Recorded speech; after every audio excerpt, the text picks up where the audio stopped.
종횡무진 서양사. 종횡무진으로 말하자면 서양사를 훑어보는 거야. 근데 이분이 남경태라는 분인데, 많은 번역을 했고, 또 문제가 아주 뛰어난 분입니다. 글을 아주 잘 쓰시는 분인데, 몇 년 전에 돌아가신 걸로 돼 있대. 젊은 분으로 알았는데, 어쨌든, 이 역사는 특히 모든 책은 재미있어야 되지만은, 역사는 특히 재미있어야 되죠. 이분이 아주 재미있게 이 서양사를 썼어요. 그러니까 그것을 여러분들에게 이 바벨의 도서관에서 선정해서 여러분들에게 이것을 강독해 드립니다. 여기서 이제 나오는 이 주장은 이분의 주장이다라고 생각하시면 돼. 여러분들이 뭐 그걸 꼭 받아들이고 안 받아들이고는 여러분들이 이제 판단하시면 되는 거예요. 끊임없이 중심을 이동하며 꽃피운 서양 문명이다. 이거 프롤로그야. 이제 프롤로그 서문에 해당되는 겁니다.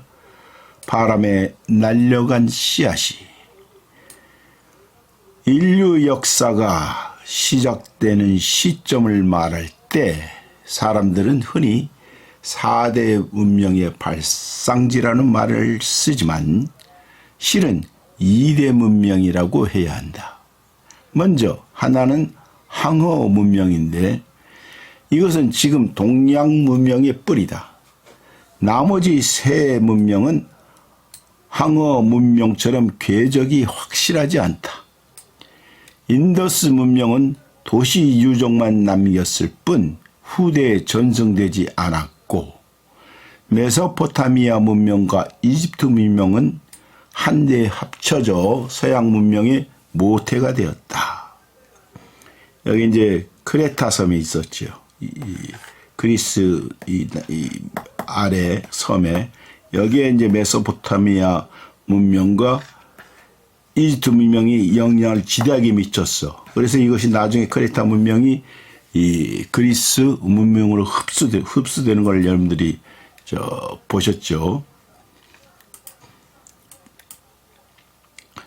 이렇게 보면 오늘날까지 전해지는 문명은 크게 동양 문명과 서양 문명의 두 가지인 셈이다. 물론 아프리카나 동남아시아, 아메리카에도 고대 문명이 있었지만 잉카 문명이니 뭐 마야 문명이니 그런 거 있죠. 오늘날과의 관련성을 고려하면 아무래도 마이너 문명일 수밖에 없다. 동양 문명은 곧 중국 문명이다. 중국 문명은 황후 중유의 중원에서 발생해 3000년에 이르는 제국 전사와 앞의 역사와 이후 2000년에 달하는 제국 역사로 진행되는 동안 내내 지리적 중심이 고정되어 있었다. 제국 앞의 역사죠. 전사의 기간에 프리히스토리를 말하는 거야. 중국 문명은 중원에서 비롯되어 춘추 전국 시대를 거치면서 강남과 중원 서부를 아울렀고 제국 역사에 들어서는 한반도와 몽골촌, 만주, 서역, 중앙아시아를 말하죠. 일본, 동남아시아의 일부까지 포함하는 방대한 문명권을 형성했다. 그러나 지역적으로는 꾸준히 넓어졌어도 중심은 변하지 않았다. 다시 말해 문명이 이동하지는 않은 것이다. 이에 비해 서양 문명은 태어난 곳과 자란 곳, 활동한 곳이 모두 다르다. 이를테면 끊임없이 중심이 이동하는 유목적, 노매딕이라고 하죠. 노마딕. 유목적 문명이라고 할 수 있다. 그런 만큼 서양 역사는 동양의 역사에 비해 훨씬 역동적인 측면이 있다. 우선 서양 문명이 태어난 곳은 오늘날의 서양이 아니다. 지금의 소아시아와 서남아시아, 이집트 일대, 한마디로 고대의 오리엔트라고 불렸던 곳이다. 그렇기 때문에 이들이 빛은 동방에서 그런 말을 했던 거예요. 서양 사람들이. 그렇기 때문에 이 지역은 지리적으로는 아시아와 아프리카에 속하지만 역사적으로는 서양의 역사에 속한다. 7세기 이후 이 지역에서는 이슬람 세력이 발흥해 유럽의 중세사에도 큰 영향을 미쳤다. 더욱이 오리엔트 세계는 고대 문명권의 성립의 결정적인 문자인 알파벳, 문자와 종교 그리스도를 유럽 세계에 전파했다. 여러 가지 면에서 오리엔트는 서양 문명의 씨앗이다. 오리엔트에서 생겨난 문명의 씨앗은 바람을 타고 서쪽으로 날아갔다. 처음 안착한 곳은 지중해 동부 에게의 크레타 섬이었다. 이야기했죠. 여기서 문명의 씨앗은 최초의 뿌리를 준비하는데 이것이 미노스 문명이다. 자, 여기가 그리스 본토, 여기가 아테네, 여기가 이제 소아시아, 여기 연안을 이오니아라고 한다고 그랬어요. 밀레토스. 여기가 이제 크레타 섬이 있었던 거예요. 여기를 에게해라고 그런다고. 여기서 이제 이집트, 메소포타미아, 이집트, 여기 영향을 받아서 크레타 문명이 있었어요. 크레타 문명이. 근데 이 크레타 문명을 말하자면 미노스 문명이라고도 한단 말이야. 이 미노스 왕 때에게 이제 그게 아주 대단했기 때문에 이 크레타 문명을. 하지만 크레타는 메이저 문명의 커다란 씨앗을 기르기에 충분한 토양이 되지 못했다. 그래서 이 씨앗은 좀 더 서쪽으로 이동해 그리스에서 비로소 뿌리를 내린다. 뿌리와 줄기를 키우고 그리스와 로마는 서양 문명의 뿌리에 해당한다. 바깥에서 날아온 씨앗이 처음으로 유럽 땅에 내려앉은 곳이기 때문이다. 유럽 중심주의에 물든 일부 서양의 역사가들은 서양 문명이 오리엔트와 무관하게 그리스에서 탄생했다고 생각하지만 씨앗 없는 싹은 없다. 인종적으로, 언어적으로, 또 문화적으로, 역사적으로, 지리적으로 서양 문명이 본격적으로 시작되는 것은 이때부터다. 도식적으로 구분하면 그리스는 주로 사상과 문화의 측면에서, 로마는 언어와 제도, 종교의 측면에서 서양 문명의 뿌리를 이루었다. 이것이 이제 중요해요. 그리스는 서양 문명의 사상, 문화의 측면에서 뿌리를 이루었고, 로마는 언어와 제도, 종교의 측면에서 서양 문명의 뿌리를 이루었다는 것이지. 특히 로마 시대 말기인 313년에 콘스탄티누스가 전격적으로 공인한 그리스도교는 이후 천여 년 동안, 나아가 오늘날까지 서양 문명의 종교적, 정신적 토대가 되었다. 그러나 그 뿌리가 튼튼한 줄기로 자라나기 위해서는 또 다른 계기가 필요했다. 서양 문명이 뿌리를 내린 그리스와 로마는 지리적으로 남유럽에 치우쳐 있었다. 이 남유럽의 문명을 유럽 전체의 문명으로 업그레이드 시킨 것은 바로 중부 유럽의 게르만 문명이었다. 로마 제국 시대에 문명의 빛이 지중해 일대에만 머물러 있었다고 해서 중부 유럽과 북유럽에 아무도 살지 않았던 것은 아니다. 예로부터 그리스인들은 북쪽에 사는 이민족들을 바로바로 이라고 불렀다. 이 말은 원래 부정적인 의미가 없고 그냥 이 민족 혹은 이 여족, 말이 다른 종족이라는 뜻이었는데 그리스어를 사용하지 않으면 말하자면 헬라, 이네들을 헬라나라고 그러지. 그리스어를 사용하지 않으면 말하자면 야만인들이야. 이네들의 시각에서는. 로마인들은 그것을 오늘날과 같은 야만족이라 바바리안이라는 뜻으로 쓰기 시작했다. 하지만 로마 제국은 결국 이 야만족에게 멸망을 당한다. 그들이 바로 게르만족이죠. 중국의 한족이 북방 이민족을 총칭해 오랑캐라고 불렀듯이 로마인들은 중부 유럽과 북유럽에 널리 퍼져 살고 있던 야만족을 굳이 세분하지 않고 게르만족이라는 이름으로 총칭했다. 원래 명명이라는 것은, 이름을 짓는다는 것은 문명적으로 앞선 민족이 처진 민족에 대해 가지는 일종의 고유한 권한이다. 그러므로 게르만족이라는 개별 민족은 없다.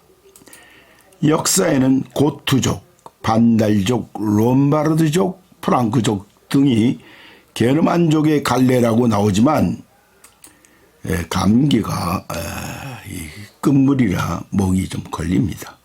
실은 로마인들이 그렇게 여겼을 뿐 그들은 다 서로 별개의 민족들이었다. 로마 제국을 멸망시킨 게르만족은 로마 문명의 또 하나의 중요한 요소인 게르만 문명을 보태 유럽 문명을 로마 게르만 문명으로 발전시킨다. 그 결과로 생겨난 게 바로 서양 역사의 줄기에 해당되는 중세다. 이로써 서양 문명은 처음으로 유럽 대륙 전체를 아우르는 확고한 지리적 세력권을 가지게 되었다. 꽃을 피워 열매를 맺다. 중세 수백 년 동안 줄기가 굵어진 서양 문명의 나무는 이제 화려한 개화를 준비하기 시작한다. 14세기에서 16세기에 걸쳐 이 서양의 역사에서는 세 가지 중대한 변화가 일어난다. 하나는 역사의 대항해 시대라고 기록된 지리상의 발견과 정복이고, 또 하나는 르네상스 문화라는 문화적 변동이며, 나머지 하나는 종교개혁으로 알려진 정신사적 변화다.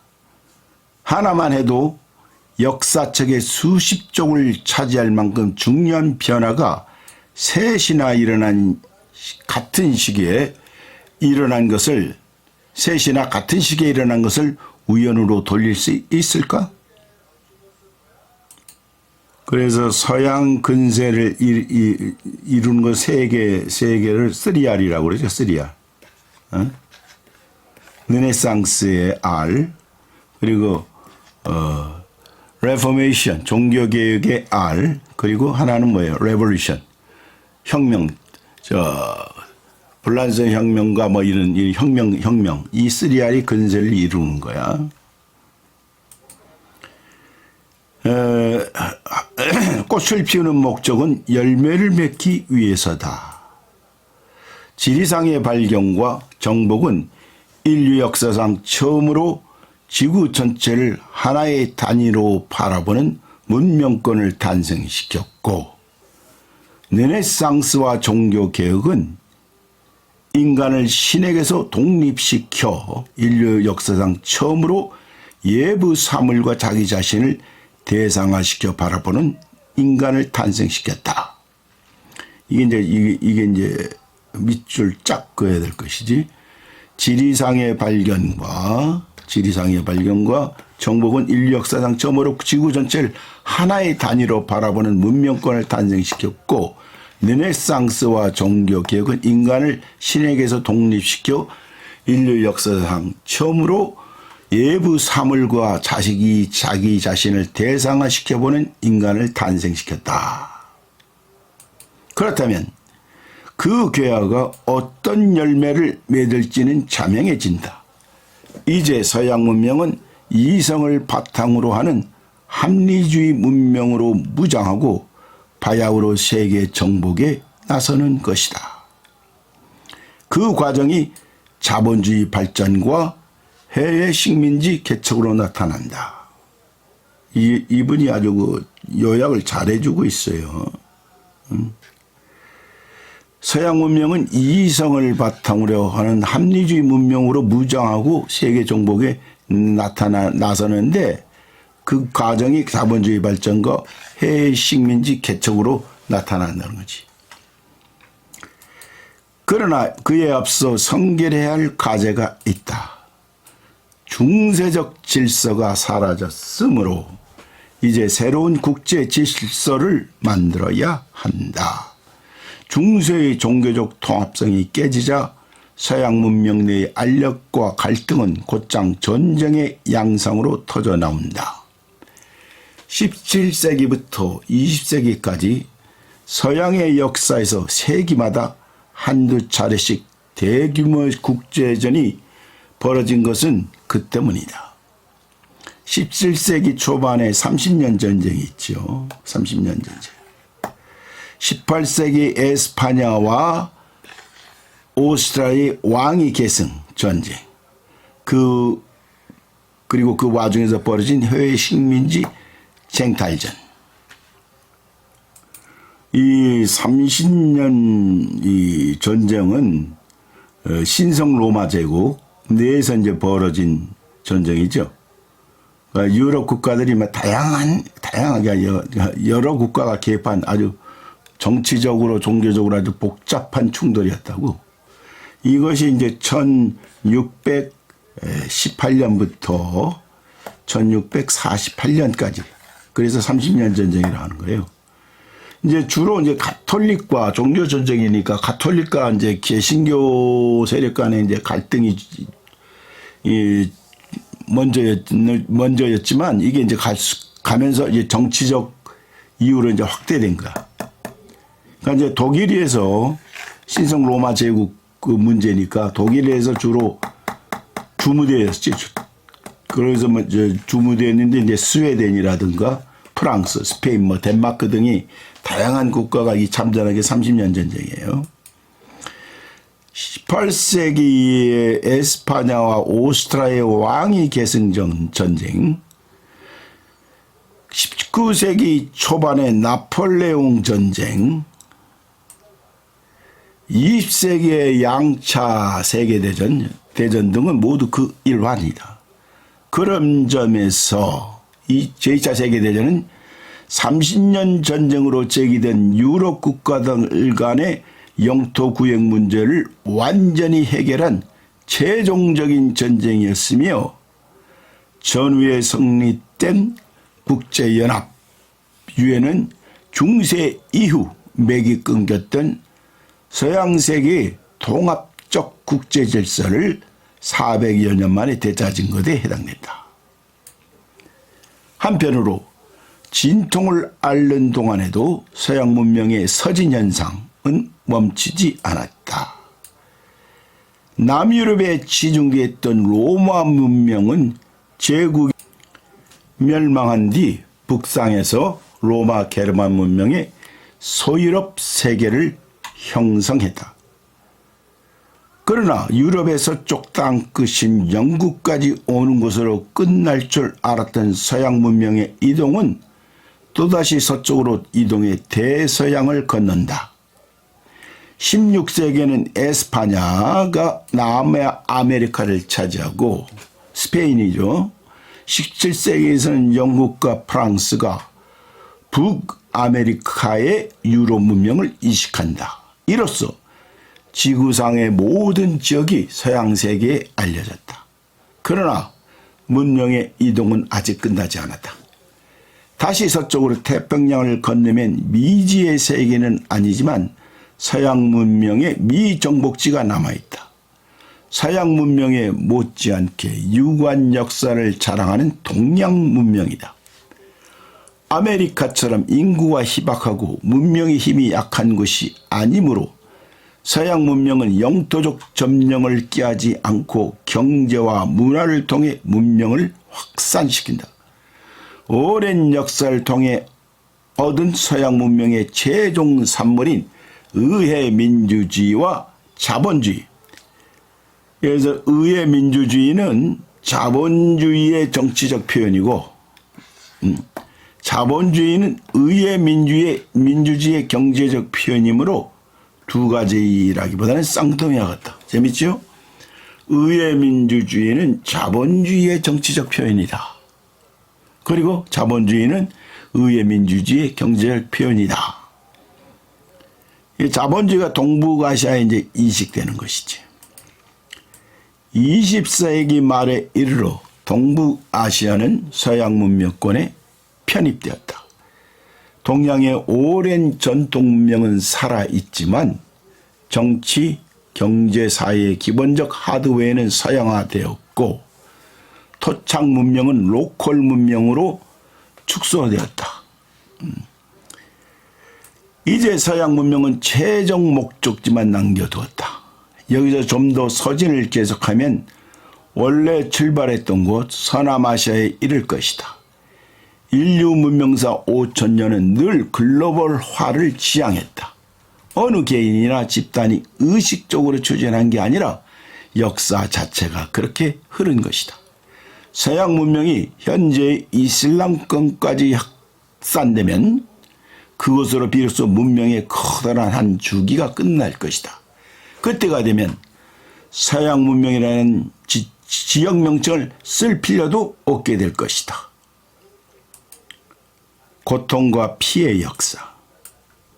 서양 문명을 하나의 나무에 비유하는 방식은 편리하기는 해도 뭔가 도식적인 기분이라는 느낌이 드는 게 사실이다. 하지만 그렇다고 거부감을 가질 필요는 없다. 역사학자가 아니라 역사를 읽는 독자로서 서양 문명을 가급적 쉽게 이해하려는 노력으로 보면 되니까 말이다. 혹시 서양 문명의 세계화를 정당화하는 게 아니냐는 의문을 품을 수도 있다. 하지만 20세기 들어 서양 문명은 지역 문명에서 벗어나 사실상 세계 문명이 되었다. 의회 민주주의나 자본주의 같은 제도적 측면만이 아니라 모든 학교에서 영어를 가르치고 서양식 옷차림을 하는 것 자체가 서양 문명의 세계적 성격을 말해준다.